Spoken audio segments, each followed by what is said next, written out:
২১শে বর্ণমালার দৈনিক কবিতা প্রতিযোগিতার নির্বাচিত কবিতা পাঠ করছি।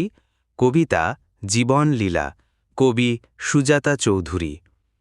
বেঁচে থাকলেই জীবন বলি, জীবন মহাকাব্য। জীবন নদীর আবর্জনায় হারাই সুখের নাব্য। ভালো কিছু করতে গেলেই সইতে হবে দুর্নাম। নিন্দার ভয় থেমে গেলে হারিয়ে যাবে সুনাম।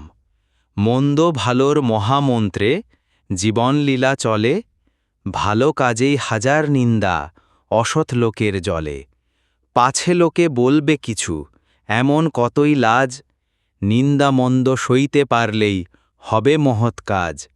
বেঁচে থাকলেই হাজার কথা করে নিন্দা মন্দ। ভালোর সাথে খারাপ কাজের লেগেই থাকে দ্বন্দ্ব। নিন্দাকারী বন্ধু বটে, নিন্দা করেই মরে। সঠিক কাজটি করলে পরে শান্তিতে মন ভরে।